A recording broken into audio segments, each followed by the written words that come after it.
कि बिहार में जो लोग कह रहे थे कि बाहर है, तो आखिर युवाओं को नौकरी और रोज़गार क्यों नहीं मिल रहा है? बिहार में बाहर है और डेली जो है लूट हत्या और बलात्कार की घटनाएं घट रही है। गोलियों की बौछार है, अपराधियों की सरकार है, फिर भी कहते हैं कि नीतीश कुमार है। आज किस तरीके से युवाओं को जो अपना हक और हुकूक के लिए सड़क पर आंदोलन कर रहे थे, बेरोजगार जो युवा है, आज जा करके देखिए कितने लोगों का उम्र जो है लैप्स हो रहा है। अगर आप रोजगार नहीं दे सकते हैं, नौकरी नहीं दे सकते हैं, तो आपको लाठी मारने का हक का अधिकार नहीं है। यही लोग जा कर करके और 2025 में नीतीश कुमार जी को कुर्सी से उतार कर करके और गद्दी से उठा करके भगाने का काम करेंगे खदेड़ करके। कि 2005 से आप बिहार में बैठे हुए हैं, कुर्सी पर मुख्यमंत्री के पद पर बैठे हुए हैं, लेकिन कितने लाख युवाओं को नौकरी और रोजगार देने का काम किया।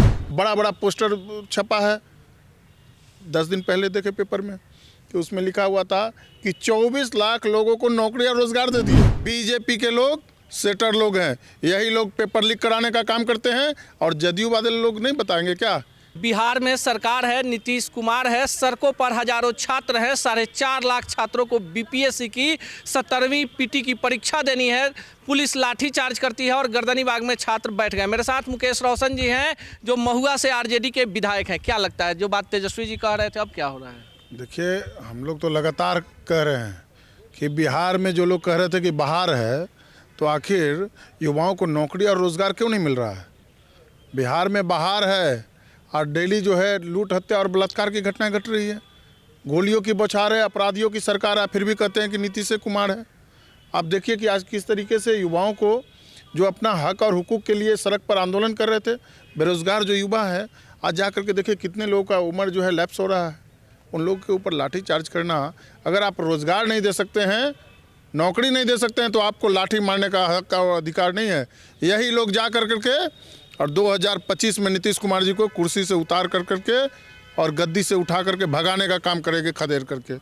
जी, वो लाठी खाने के लिए तैयार है, तो लोग भी 2025 में मन बना लिया है कि नीतीश कुमार जी को गद्दी से हम लोग हटाने का काम करेंगे। मुकेश रोशन जी, आप लोग विपक्ष में हैं और लगातार आपके जो नेता है तेजस्वी यादव यात्रा पर हैं, वो बेरोजगारी की बात कर रहे हैं। जिस आरक्षण को लेकर सदन में आप लोगों ने केंद्र के पास प्रस्ताव भेजा था, तो आपको क्या लगता है कि आपके जो नेता है तेजस्वी यादव, उनकी बातों में कितना दम है? देखिए, वो तो मजबूत इरादा के साथ उन्होंने कहा था कि आरक्षण के दायरे को जो बढ़ा कर करके हम लोगों ने पास किया सर्वसम्मति से दोनों सदनों से, तो उसको अगर कहीं दिक्कत आया, बीजेपी के लोग अगर चले गए कोर्ट में, तो कोर्ट में मामला अगर चल रहा है तो उस पर कोई टिक्का टिप्पणी नहीं है।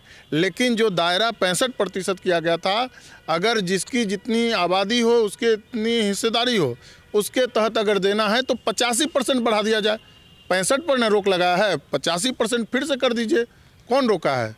नीतीश कुमार जी को करना है। डबल इंजन का सरकार है बिहार में और देश में, दोनों जगह इनका सरकार है, एनडीए का। क्यों नहीं कर रहे हैं? इन लोगों को दे देना चाहिए अधिकार, आरक्षण का दायरा बढ़ा देना चाहिए, युवाओं को रोजगार देना चाहिए, नौकरी देना चाहिए। क्यों नहीं नौकरी मिल रहा है? आखिर बताना चाहिए माननीय मुख्यमंत्री नीतीश कुमार जी को कि 2005 से आप बिहार में बैठे हुए हैं, कुर्सी पर मुख्यमंत्री के पद पर बैठे हुए हैं, लेकिन कितने लाख युवाओं को नौकरी और रोजगार देने का काम किया। बड़ा बड़ा पोस्टर छपा है 10 दिन पहले देखे पेपर में कि उसमें लिखा हुआ था कि 24 लाख लोगों को नौकरी और रोजगार दे दिए 2020 से 2024 तक। आखिर बताइए कि जो तेजस्वी जी ऐतिहासिक काम किए थे, गांधी मैदान से लाखों लोगों को नियुक्ति पत्र देने का काम किए थे, उस तरीके का कभी प्रोग्राम हुआ क्या? कभी लाखों लोगों को एक दिन में? एक बड़ा सवाल है, आप जिस नीतीश कुमार की बात कर रहे हैं, 2 बार तो आप लोग भी गए, 17 महीना के लिए गए थे, डिप्टी सीएम आपके थे और तमाम जो महत्वपूर्ण मंत्रालय थे आपके गठबंधन के पास थे। तो आपको बता देते हैं कि जिस जिस गठबंधन में हम लोग गए और जब जब हम लोग गए हैं तभी नौकरी और रोजगार मिला। आखिर क्यों नहीं बीपीएससी का पेपर लीक हुआ? क्यों नहीं और भी परीक्षा रद्द हुआ? हम लोग जब सरकार में रहते हैं, बीजेपी के लोग सेटर लोग हैं, यही लोग पेपर लीक कराने का काम करते हैं और जदयू वाले लोग नहीं बताएंगे क्या कि उन्हीं का कोई पार्टी का अध्यक्ष या उपाध्यक्ष था जो लोग पकड़ाया है? संजीव मुखिया नालंदा वाला कौन था? ये लोग नीतीश कुमार जी का रिश्तेदार था क्या? बताना चाहिए इन लोग को कि कौन है आखिर पेपर लीक करने वाला लोग। लगातार पेपर लीक हो रहा है, युवाओं के भविष्य के साथ खिलवाड़ हो रहा है।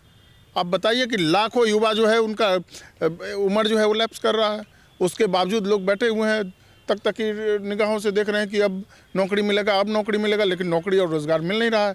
जब तेजस्वी जी रहते हैं तभी नौकरी और रोज़गार क्यों मिलता है? नीतीश कुमार जी को बताना चाहिए कि आप अगर सुई का कारखाना लगाए हैं तो बताइए कि बिहार के किस जिला में लगाने का काम किए, किस प्रखंड में लगाने का काम किए आप सुई का कारखाना। मुकेश रोशन जी, मुख्यमंत्री तो महिला संवाद करने जा रहे हैं। अब बताइए कि महिलाओं से संवाद करने के लिए इनके संवाद में कोई रहेगा महिला?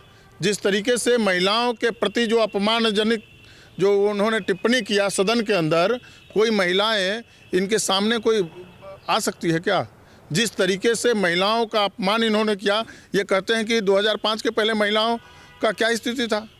अरे भाई, पहले भी महिलाओं का सम्मान सब लोगों ने किया है और आधी आबादी है उसका सम्मान हम लोग भी करते हैं, लेकिन माननीय मुख्यमंत्री जी जो टिप्पणी करते हैं उस पर जरा उनको सोचना चाहिए। और महिलाओं से संवाद करने के लिए आपको 226 करोड़ रुपया खर्च करना पड़ रहा है। खजाना खाली है, विकास नहीं हो रहा है, रोड नहीं बन रहा है, पुल नहीं बन रहा है, उसके पास पैसा नहीं है। स्वास्थ्य विभाग जो है वो खुद बीमार है, डॉक्टर लाचार है, अस्पताल में बेड नहीं है, एम्बुलेंस जो है वो ठेल कर करके स्टार्ट करना पड़ रहा है, ये हाल है। लेकिन मुकेश रोशन जी के क्षेत्र में तो खूब सड़क बनी है, हॉस्पिटल भी बन गया है, पुल भी बन गया है, तो तमाम योजनाएं आप अपने क्षेत्र में लेके चले गए। देखिए, हम लोग जब तेजस्वी जी डिप्टी सीएम थे और महत्वपूर्ण विभाग जो उनके पास था, तो हम लोगों ने प्रयास किया और तेजस्वी जी ने उसमें बहुत सहयोग करने का काम किया। हमारे यहाँ बाईपास बना, हमारे यहाँ अस्पताल जो है लगभग 19 अस्पताल जो है वो बन रहा है, और मेडिकल कॉलेज तेजस्वी जी का ही देन है, हमारे क्षेत्र में मेडिकल कॉलेज बन रहा है। और सड़क के मामले में तेजस्वी जी अगर नहीं होते तो माननीय मुख्यमंत्री जी हम लोग के यहाँ 1 रुपया भी नहीं भेजते। तेजस्वी जी का देन है कि हमारे यहाँ सैकड़ों जो है रोड बना है, दर्जनों अस्पताल बना है, और तो और जो चाहिए मेडिकल कॉलेज बहुत बड़ा योजना होता है। पहले लोग जिला में बनाने का काम करते थे, हमारे यहाँ अनुमंडल में, महुआ अनुमंडल में मेडिकल कॉलेज बन रहा है। ये हम लोग के लिए सौभाग्य की बात है। हमारे साथ बातचीत करने के लिए मौजूद थे मुकेश रोशन जी, और इनका मानना है कि नीतीश कुमार की बहार नहीं, एक लाचार सरकार है जो बिहार की जनता पर तानाशाही रवैये के बल पर शासन करना चाहती है। 2025 में बिहार की जनता नीतीश कुमार को बताएगी कि विकास का पैमाना उनका क्या है, क्योंकि तेजस्वी यादव जिन मुद्दों को उठा रहे हैं वो बिहार के आम जनमानस से जुड़ा हुआ है।